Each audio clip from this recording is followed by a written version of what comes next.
Hello. तर एवढी तयार होऊन मी कुठे चालली आहे ते मी तुम्हाला पुढे सांगणारच आहे. त्याआधी व्हेरी गुड मॉर्निंग. माझ्या मॉर्निंगची सुरुवात झालेली आहे डिटॉक्स वॉटरने. ते पिऊन घेऊन मग म्हटलं थोडंसं स्वतःला पॅम्पर करावं, स्किन केअर करून घेतलं. त्यासाठी सर्वात आधी स्क्रब केलं, चेहरा स्वच्छ धुवून घेतला.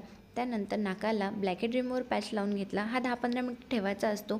तेवढ्यात किचन क्लीन करून घेतली आणि किचन क्लीन करून घेतल्यानंतर असं बघून ना इथे काहीही करायची इच्छा होत नाही. त्यानंतर हे काढून घेतलं. हे खूप छान रिझल्ट आहे याचा. हेअरी स्किन ज्यांची आहे त्यांना थोडासा याला त्रास होऊ शकतो काढताना. त्यानंतर डिटॅनचं जे फेस पॅक असतं ते मी लावून घेतलं. तर याचा फर्स्ट यूजमध्येच बेस्ट रिझल्ट आहे. तर हे तुम्ही ट्राय करू शकता. मग स्किनला थोडंसं मॉइश्चराईज करून घेतलं. हातापायाला पण मॉइश्चरायझर लावून घेतलं. मग सनस्क्रीन लावली मी इथे. सनस्क्रीन लावल्यानंतर हे जो CC क्रीम आहे तोच मी नेहमीच्या मेकअपसाठी यूज करते. तर ब्रॉन्झ हा त्यातला माझा शेड आहे. तर तुमचं जर माझी स्किन टोनसारखी स्किन टोन असेल तर तुम्ही पण ब्रॉन्झ हा शेड यूज करू शकता. मग लिपस्टिक लावून घेतली आणि ब्लश म्हणूनही आज मी लिपस्टिकच यूज केलेली आहे. तर असा होता आजचा माझा सिम्पल मेकअप. तर इथे टिकली लावून घेतली आणि आज मी ही साडी घालणार होती. तर याचं ब्लाऊज स्टिचिंग इतकं सुंदर आहे ना, मला ही साडी खूप आवडते. मग आज होता यांच्या मित्राकडे 16 सोमवारच्या व्रताचं उद्यापन.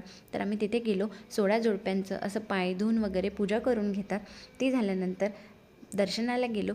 इतकी सुंदर पूजा मांडलेली होती ना, तर एकदम मन प्रसन्न झालं. मग दर्शन वगैरे करून घेतलं आणि त्यानंतर इथे प्रसादाचा प्रोग्राम होता. तर जेवण करून घेतलं आणि असं झालं आमच्या दिवसाचा शेवट. बाय.